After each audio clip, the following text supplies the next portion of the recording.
and look at my father's lifetime. We'll go back to the year of 1930. He was born in 31, but I just picked the 30s, the early 30s. And how much life has changed for him in his lifetime. I saw a web seminar called Life in the Next 20 Years Will Look Nothing Like the Last 20 Years. But I'm kind of expanding upon one man's lifetime. In the 1930s, 22% of the workforce were farmers. In 2000, that number was less than 3. So in the 1930s, about 25% of the people who worked in the workforce worked on farms, lived on, worked on farms. Most of us don't anymore.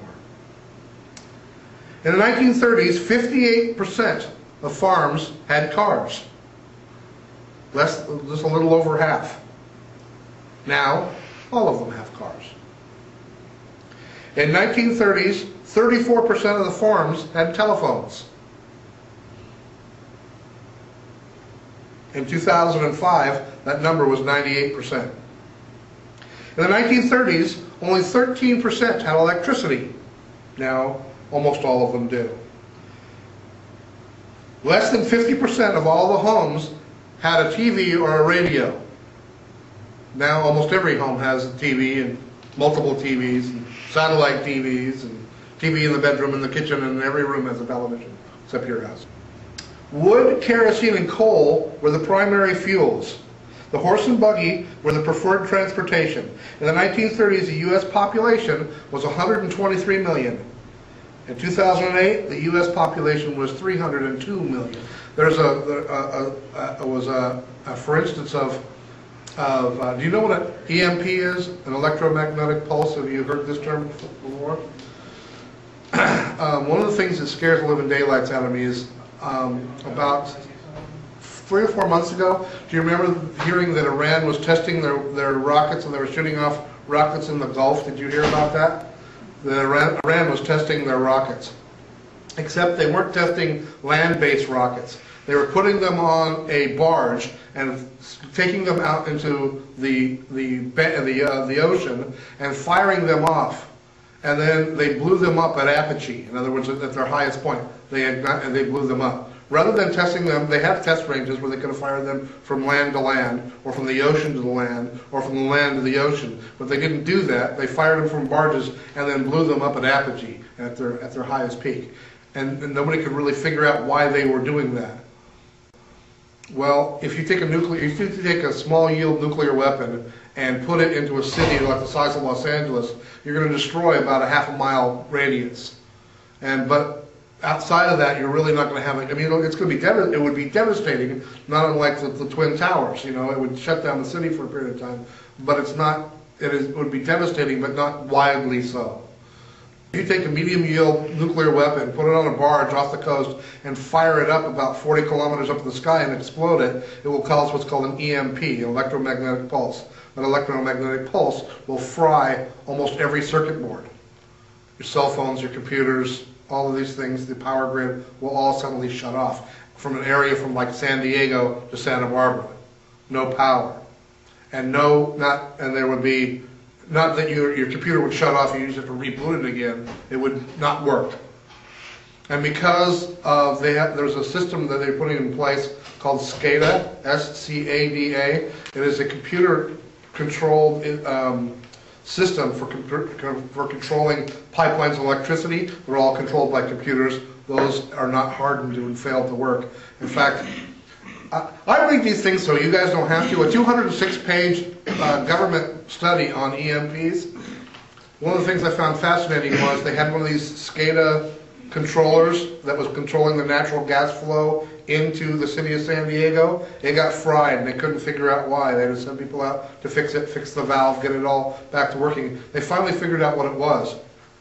As the Pacific Fleet was coming back into port, they're supposed to turn off their radar or shut it down, and they didn't.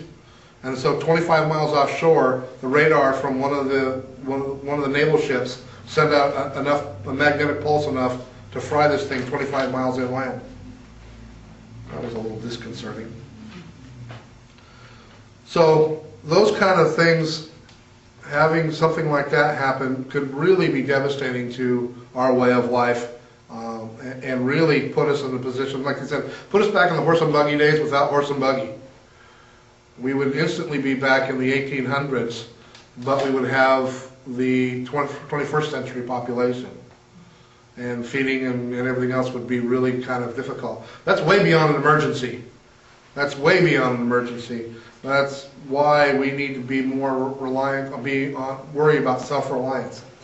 To that end, being self-reliant, I want to share with you, I'm going to do this the second time in a row, I'm going to do what you should never do as a speaker, and that is hand out any written things while you're talking. You should never do that, by the way, because people will read what you're talking about rather than listening to you. I'm going to give it to you so we can kind of go through this, and you'll see what I'm talking about as we go through it. Two things I'm going to hand out. One is a direct copy right from a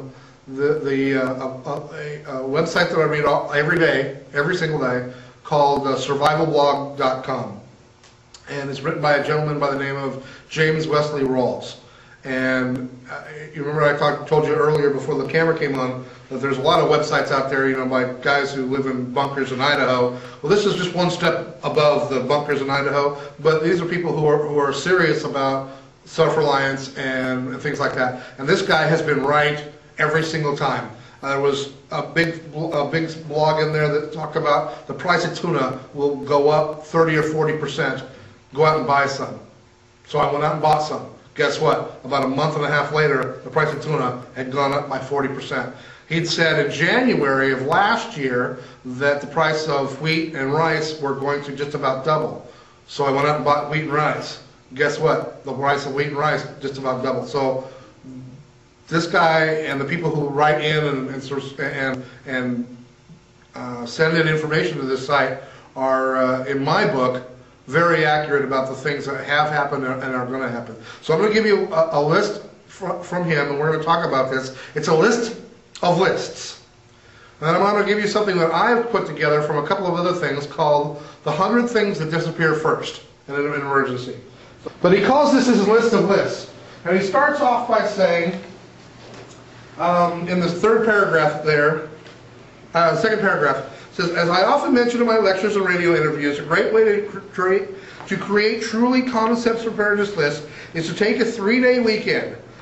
TOTWAKI, if you don't know what that acronym stands for, it says the end of the world as we know it.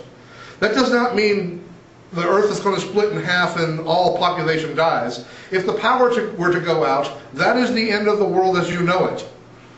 Because you flip on the light switch, lights don't come on, that's a problem. Now that doesn't mean it is the end, it just means that it's the end of the world as you know it, at least temporarily.